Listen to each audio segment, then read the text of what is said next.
નમસ્કાર મિત્રો, આપ સૌ જાણો છો કે એસએસસી બોર્ડનું રિઝલ્ટ જાહેર થઈ ગયું છે. તેમાંય તે ખાસ કરીને શાંતિપની વિદ્યા મંદિર સંકુલનું રિઝલ્ટ ધમાકેદાર આવ્યું છે. જે આપણે ચૌહાણ અંકિત ભરતભાઈ જો આપણી સમક્ષ બેઠા છે, જેમનો સેકન્ડ રેન્ક આવેલો છે, તેમને આપણે થોડુંક પૂછવાનું છે કે ભાઈ તમારું પરિણામ કેવું આવ્યું છે? અરે કુલ 600માંથી 554 માર્ક આવ્યા અને પર્સન્ટાઇલ રેન્ક 98.5 છે અને પર્સન્ટેજ 92.33 છે. ઓકે, તો આપણે જાણીએ છીએ કે 600માંથી 554 માર્ક્સ લાવીને તમે આમ તો ડંકો વગાડી દીધો અને તમારી જે પર્સન્ટાઇલ રેન્ક છે એ 98.05 અને એની ટકાવારી એટલે કે 92.33% થાય છે. આમ તો જોવા જઈએ તો તમારા સમાજની અંદર પણ તમારું નામ રોશન થઈ ગયું છે. આજે તમારી હાલનારા જેટલા મિત્રો છે એને તમે એક રીતે જોવા જાઓ તો તમે પ્રેરણા પૂરી પાડી છે કે ભાઈ એક સામાન્ય ફેમિલીમાંથી આપણે બિલોંગ કરતા હોય અને એટલા બધા ટકા લાવી અને આપણા સમાજનું નામ, આપણા ઘરનું નામ આપણે રોશન કરતા હોઈએ છીએ. તો તમે આમ તો રોશન કરી નાખ્યું. હવે મારે થોડુંક જાણવું છે કે તમારે કેટલામાંથી કેટલા માર્ક્સ મેળવ્યા, કયો ગ્રેડ છે, તમારા કુલ ટકા કેટલા છે અને બધા જ વિષયના માર્ક્સ એક ક્રમશઃ વિષય વાઇઝ તમે કહેશો તો લોકોને જાણ થશે કે ભાઈ કયા વિષયમાં કેટલા માર્ક્સ આવ્યા છે. મારે મેથ્સમાં 100માંથી 94 માર્ક છે, પછી સાયન્સમાં અને સોશિયલ સાયન્સમાં 93 માર્ક છે અને ઇંગ્લિશમાં 84 માર્ક છે, ગુજરાતીમાં 91 અને સંસ્કૃતમાં 99. સારી વાત છે. સંસ્કૃત જેવો ભાષાનો વિષય જેની અંદર ગ્રામરના ઘણા બધા માર્ક્સ કપાતા હોય છે, તેની અંદર તમારે 99 માર્ક્સ આવ્યા છે. એટલે આમ સારી વાત છે, કેમ કે ગણિતની અંદર પણ 94 છે, સાયન્સની અંદર 93 છે, એસએસની અંદર 94 છે. એટલે તમે નવડાની લાઈન તો આમ તો વટી જ ગયા છો. એટલે તમે મહેનત ખૂબ ધાર કાઢીને કરી હશે એવું લાગે છે. કારણ કે સપના જોવા છે એ ખોટા નથી હોતા, પણ સપના જોઈ અને એને સાકાર કરવા અને એની અંદર કાંઈક ધાર્યું પરિણામ લાવવું એ એક સફળતાની નિશાની છે. તે સફળતા આપે કરી બતાવી છે. મારે થોડુંક આમ બધા લોકોને તમારી થોડીક જાણકારી દેવી છે કે તમે એટલા બધા ટકાવારી લઈ આવ્યા છો તો તમારી કાંઈક દિનચર્યા હશે, તમારું કાંઈક શેડ્યુલ હશે કે જે મુજબ તમે આ વાંચવા માટેની તમે પ્રેરણા મળી. તમને કેવી રીતે તમારું શેડ્યુલ હતું? હું સવારે 5 વાગે જાગી જતો, પછી ફ્રેશ થઈને જે અમારા ઓલા માઇન્ડને ફ્રેશ કરવા હાટું જે ઓલો ભાષાનો નહીં, જે ગણતરીનો વિષય એટલે કે ગણિત હોય એને હું વધારે ફોકસ કરતો. પછી આગળ ઓલી ઇંગ્લિશને એમાં ગ્રામર પ્રેક્ટિસ માટે ઓલું પ્રેક્ટિસ કરતો. એને જો તમે બધા જાણો છો કે ગણિત જેવો વિષય જેની અંદર બધા બાળકોને ખૂબ ડર હોય છે કે ભાઈ મારા માર્ક્સ કેમ આવશે, પણ અંકિતભાઈએ સરસ વાત કરી કે સર હું પ્રેક્ટિસ કરતો. મારી દરરોજની પ્રેક્ટિસ એટલી બધી હતી કે એમાં સારા એવા માર્ક્સ એટલે કે 94 માર્ક્સ આવ્યા છે. બીજું ઇંગ્લિશ જેવા વિષય જેની અંદર ગ્રામર હોય છે, જેની અંદર પણ હું ગ્રામર છે એક સ્ટેપ બાય સ્ટેપ મુદ્દા હું જોતો જાતો અને ઇંગ્લિશની અંદર મેં માર્ક્સ સારા એવા કવર કર્યા છે. તો આ બધા માર્ક્સ તમે જે કવર કર્યા, તમે એનું કંઈક શેડ્યુલ તમે બનાવ્યું હશે. જેમ કે તમે કેટલા વાગે સવારમાં વહેલા જાગતા, તમને રીડિંગ ક્યારનું ગમતું, સવારનું કે સાંજનું, જેથી બાળકોને ખ્યાલ આવે કે ભાઈ એમને પોતાને જે ગમે છે એ સમય મુજબ વાંચી શકે. માત્ર એવું જ નથી કે ભાઈ ચાલો સવારમાં વહેલા 4 વાગે જાગી ગયા અને આપણે કન્ટિન્યુ રીડિંગ કર્યું. કંઈક તમારું કંઈક શેડ્યુલ હશે એ થોડુંક જણાવો જેથી બાળકોને પ્રેરણા મળશે. મને સવાર કરતાં વધારે રાતે 10થી તે 12 વાગ્યા લગી વાંચવું મજા આવતી. પછી 10થી તે 12માં લગી જે અમારા લો વિષય હોય જેમ કે વિજ્ઞાન, સોશિયલ સાયન્સ, એમાં બધા મુદ્દાસર અને સવિસ્તારમાં બધું 2-3 વાર વાંચીને પ્રેક્ટિસ કરતો એટલે મને યાદ આવી જતું. સારી વાત કરી કે મને સાંજે 10થી 12નો સમયગાળો અનુકૂળ રહેતો, જેમાં નીરવ શાંતિ હોય અને હું સરસ મજાનું વાંચન કરી શકું. અને આમ તો જોવા જાઉં તો તમારી સ્કૂલ છે એ આઈ હોપ મોર્નિંગ હતી કે નૂન હતી. તો નૂનમાં એટલે કે તમે સવારે 10 વાગે જતા હશો અને 5 વાગે આવતા હો, એટલે એમાં પણ તમારો અભ્યાસ કન્ટિન્યુ શરૂ હોય અને પછી તમારું કંઈક ક્લાસીસમાં જતા હો કે ટ્યુશનમાં જતા હોય, મિત્રો સાથે તમે કંઈક ગોષ્ઠી કરતા હો અને પછી તમને સાંજે રીડિંગ કરવાનો સમય મળતો હોય. પણ પ્રોપર તમારું આયોજન છે એના થકી જ તે તમારા એટલા બધા સારા ટકા આવ્યા છે. તમારી આમ જોવા જાવ તો મહેનત કઈ રીતની હતી? એટલે હું જે 6 વિષય હોય એને 3 ભાગમાં ડિવાઈડ કરી નાખ્યા હતા, જેમ કે લો, પ્રો અને પ્રો હાઈ. પછી એમાં જે લો વિષય હોય જેમ કે એમાં લોમાં અમારા ગુજરાતી સોશિયલ સાયન્સ એ 2 હતા અને મીડિયમમાં એટલે કે પ્રોમાં ઓલા વિજ્ઞાન મેથ્સ ને ઇંગ્લિશ હતું ને ઓલા પ્રો હાઈ હતા એમાં ગુજરાતી ને સંસ્કૃત. સરસ વાત કરી ભાઈ. પોતાની રીતે એને પોતે ડિવાઈડ કર્યા, લો, પ્રો અને હાઈ. બાળકો આ તમારે સમજવા જેવી પદ્ધતિ છે, કારણ કે બાળક પોતાની જાતે પણ પોતાની રીતે કંઈક નવું એવું શેડ્યુલ બનાવે જેની અંદર લો, પ્રો અને હાઈ. એટલે કે આપણે કે વિચારીએ ને કે ક્લેવર એ, ક્લેવર બી અને ક્લેવર સી કેમ અલગ અલગ ડિવિઝન પાડીએ છીએ, એમ બાળક વાંચવા માટે પણ સબ્જેક્ટને પણ લો, પ્રો અને હાઈને ડિવાઈડ કરે છે. એટલે મારા મનપસંદ વિષય કયા છે પહેલાં એમ. મારો મનપસંદ વિષય છે એ ધારો કે મારો સાયન્સ છે તેનો સમય આપું જ છું, પણ સાથે સાથે મારો જે લો વિષય છે, મને જે કંટાળો આવે છે જે વિષયમાં, અથવા તો મને જ્યાં થોડીક તકલીફ પડે છે એને હું અલગથી સમય આપીને એનું રીડિંગ કરતો હતો. તો મારે એ બાબતે થોડુંક મારે વાત તમને કરવી છે કે તમને જ્યારે કંટાળો આવતો હતો ત્યારે તમે રિફ્રેશ માટે શું કરતા હતા?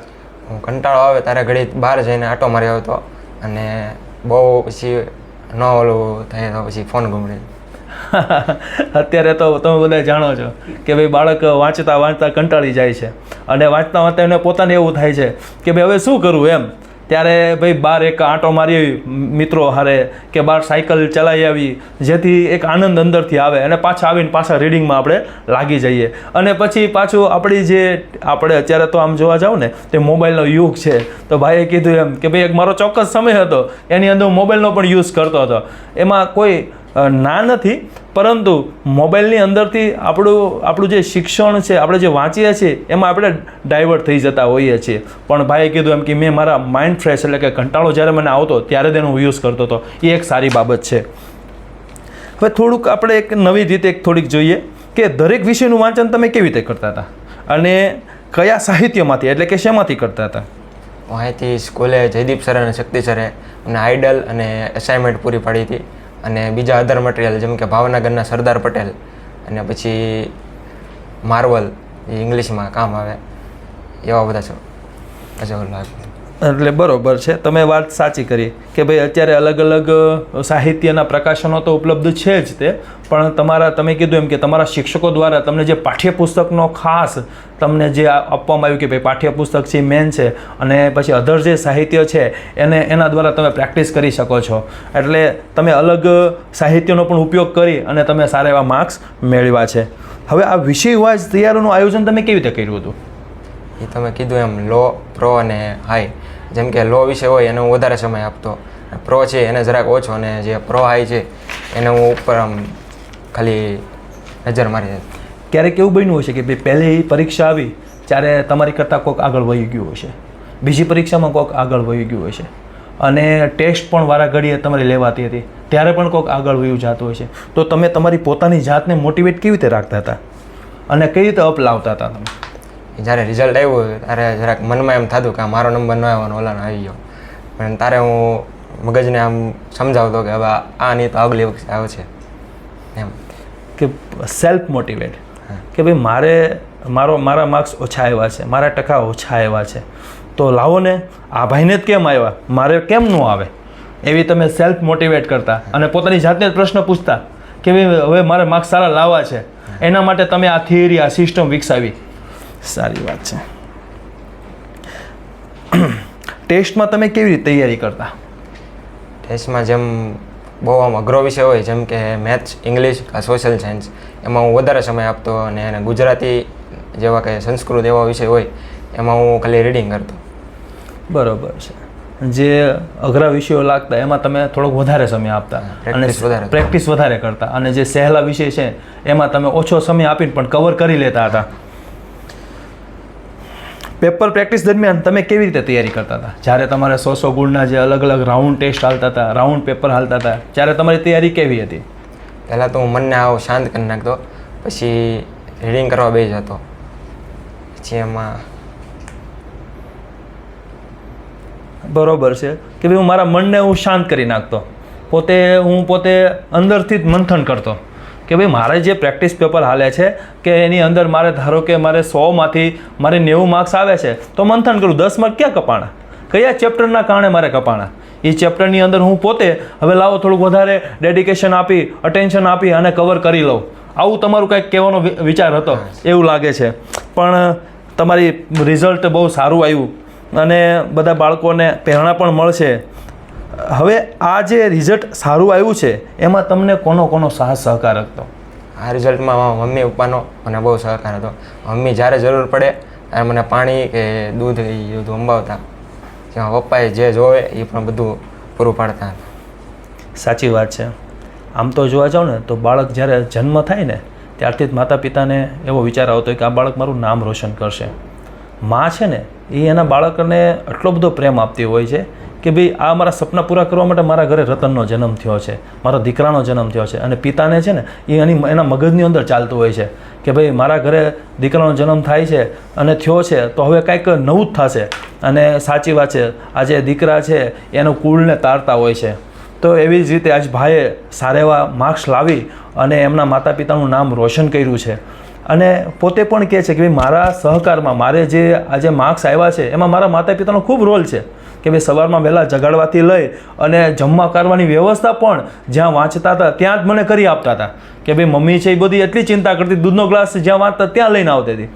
પપ્પા પણ પોતાનું શેડ્યુલ છે, પોતાનો કામ ધંધો છે એ છોડીને અને ક્યાંક ક્યાંક એવી અગવડતા આવી છે તો ત્યાં જતા પણ નહીં, પણ બાળકને રીડિંગ માટે પૂરતો ઓરડો છે, રૂમ છે, પૂરી બધી વ્યવસ્થા છે, આ બધું કરી આપતા. તો આજે આ બધા માતા પિતા છે એ બાળકો પાછળ ઘણું બધું આજે અટેન્શન આપે છે, એમના ઉપર ધ્યાન આપે છે. એના કારણે આજે બાળકો છે એ પ્રગતિ કરતા હોય છે. હવે એક આપણે જોવા જઈએ તો તમારા જીવનમાં તમારા મિત્રોનો રોલ કેવો રહ્યો? મારા મિત્ર મને રમવા બોલાવતા પણ હું એને સમજાવતો કે ના અત્યારે રમવાનું નથી, અત્યારે ભણવાનો સમય છે તો ભણી લે. આમ તો મિત્રોનો રોલ અદ્ભુત જ હોય છે, કારણ કે બધા મિત્રો છે એ આપણી સાથે રહેતા હોય એટલે એ પોતે પણ એજ્યુકેશન સાથે જોડાયેલા એટલે ભણતા હોય, વાંચતા હોય અને આપણને બહાર રમવા માટે પણ લઈ જતા હોય છે અને આપણને સાથ સહકાર એવી રીતે આપતા હોય છે. અને તમને આ જે માર્ક્સ મળ્યા છે, આ રિઝલ્ટ તમારું સારું આવ્યું છે, એમાં તમને સતત પ્રેરણા ક્યાંથી મળતી હતી? આ રિઝલ્ટની મને મમ્મી તરફથી પ્રેરણા મળતી હતી. એમ કે એ મને સમજાવતા કે આ તારું રિઝલ્ટ સારું આવી ગયું તો તારી જિંદગી બદલી જશે. સરસ વાત કરી કે માતે માં બીજા વગડાના વા, જનનીની જોડ સકી નહીં જડે રે લોલ. જો એક માની કરુણા જો તમે કે ભાઈ બેટા તું આખી વાત સમજ કે 10મામાં એકવાર તારે સારા ટકા આવી ગયા એટલે બેટા મારા સપના પણ પૂરા થશે અને તારા પપ્પાના સપના પણ પૂરા થશે. આ રીતની માં છે એ બધું સમજાવતા હોય છે. એટલા માટે કહીએ છીએ મિત્રો કે આપણા ભગવાન છે ને એ આપણા માતા પિતા છે. જ્યારે પણ તમે માતા પિતાને જ જે બધું માની બેઠો છો એટલે એ જ માતા પિતાની અંદર છે એ ભગવાનના દર્શન થતા હોય છે. તો એ આપણા અંકિતભાઈ દ્વારા, એમના મમ્મી દ્વારા, એમના પપ્પા દ્વારા આપણે સાબિત થઈ ગયું છે. આજે એમની સાથે જ એમના પિતાશ્રી પણ આવેલા છે. તો આપણે અંકિતભાઈના પિતાને પણ થોડાક પ્રશ્ન પૂછીએ જેથી આપને ખ્યાલ આવે કે ભાઈ અંકિતભાઈના જીવનની અંદર ક્યાંથી બદલાવ આવ્યા. અંકિતભાઈ છે નાના હતા ત્યારે એ પોતાનું શિક્ષણ કેવી રીતે એ પોતે ભણતા હતા, એને તમે ક્યાં તમે એને મોટિવેટ કરતા હતા? થોડોક પ્રશ્ન છે મારા ભરતભાઈ. હા, અંકિતભાઈ નાના હતા ત્યારથી જ તે આ રીતના હોશિયાર છે? નાના તો ત્યારથી હોશિયાર છે. ઓકે. એમના જીવનની અંદર તમે ઘણા ચડાવ ઉતાર જોયા હશે. 10મા ધોરણમાં આવ્યા ત્યાં સુધીમાં કોઈ ઘટવા નથી દીધું સાહેબ. કાંઈ ઘટવા નથી દીધું તમે? વાહ, આ પિતાના શબ્દો છે. કંઈ ઘટવા નથી દીધું સાહેબ. અમે ચારે દીકરા છે અંકિત જેવા હોય છે કે જેમને એમના માતા પિતાનું નામ છે એ રોશન કર્યું છે. એક પિતા તરીકે તમે કેવી રીતે સાથ સહકાર આપતા હતા? સાહેબ એને સાહેબ બહુ પ્રેક્ટિસ કરાવતો એનો. 4 વાગ્યામાં જગાડતો વહેલા પ્રેક્ટિસ બહુ કરાવતો. સારી એવી પ્રેક્ટિસ કહેવાય છે ને, પ્રેક્ટિસ મેન પરફેક્ટ.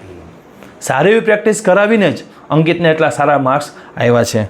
આપની જવાબદારી શું રહેતી હતી? મારી જવાબદારી હર એની ખ્વાહિશ પૂરી કરવાની, હરેક એના સપના પૂરા કરવાની. એક પિતા તરીકે એનો રોલ મળ્યો છે આપણને તો એમના સપના એ જે જોવે છે એ પૂરા કરવા. વાહ, આપણો ભારત દેશની અંદર એમાંય તે પિતૃપ્રધાન એમાંય માતૃપ્રધાન આ જે દેશ છે એની અંદર બાળક માટે જે સપના જોવામાં આવે છે એક પિતા દ્વારા ઘણા બધા પૂરા થતા હોય છે. કહેવાય છે ને કે માતા છે એના હૃદયમાં બાળકને રાખે છે અને પિતા છે એના મગજમાં રાખે છે, એની દરેક જરૂરિયાત પૂરી કરે છે. તો એવી જ રીતે અંકિતભાઈએ આપણું સરસ મજાનું સપનું પૂરું કર્યું છે. આમ જોવા જાવ ને તો શાળાનું પણ સપનું પૂરું કરેલું છે. આખા પાલિતાણાની અંદર એમને ગૌરવ વધારેલું છે. કારણ કે આ માર્ક્સ એ સામાન્ય માર્ક્સ નથી. ઘણા અથાગ પ્રયત્ન કર્યા પછી જ આ બધા માર્ક્સ સારા આવતા હોય છે. અને એ કોઈ એવું નથી કે ભાઈ 2 કલાક રીડિંગ કરી લીધું, 4 કલાક રીડિંગ કરી લીધું અને સારા માર્ક્સ આવી ગયા. આ તો ઘણો લાંબો એમને યાત્રા પ્રવાસ કરેલો છે. એને 10મા ધોરણની અંદર આવતાની સાથે જ એના ઘણા બધા પ્રયત્નો. ચૌહાણ પરિવારનું ગૌરવ વધાર્યું. આજે એને ચૌહાણ પરિવારનું ગૌરવ વધાર્યું. ભરતભાઈ, તમારા બાળક જે આજે ટકાવારી લાવ્યા છે, આપણા જે યુટ્યુબ માધ્યમથી જે લોકો સાંભળે છે એને તમે શું સંદેશો આપશો? ખૂબ આભાર માન્યું છે. ખૂબ ખૂબ આભાર માનો છો. સારી વાત છે. તો આજે અંકિતભાઈએ જે ક્રાંતિ કરી છે SSC બોર્ડની અંદર, એવું તમે બધા પણ કરી શકો છો. તમે પણ આ ઇન્ટરવ્યૂના માધ્યમથી એમને જે જવાબ આપ્યા છે તમે સાંભળજો અને કઈ રીતનું વાંચન કરાય, કેવી રીતે શેડ્યુલ બનાવાય, કેવી રીતે આમ જોવા જાઓ ને તો એમને 10મા ધોરણની નાની ઉંમરમાં એમને આભાર માન્યો હોય તો એમના માતા પિતાનો તમે જુઓ. એમના માતા પિતાએ એમના જીવનમાં કેટલી ક્રાંતિ કરી છે. તો આપણા દરેકના જીવનમાં માતા પિતા છે, એ કંઈક ને કંઈક ક્રાંતિ કરતા હોય છે, બસ આપણો નજરિયો નથી હોતો. તો ખાસ કરીને આજે જે રિઝલ્ટ આવ્યું છે એમને ચૌહાણ પરિવારને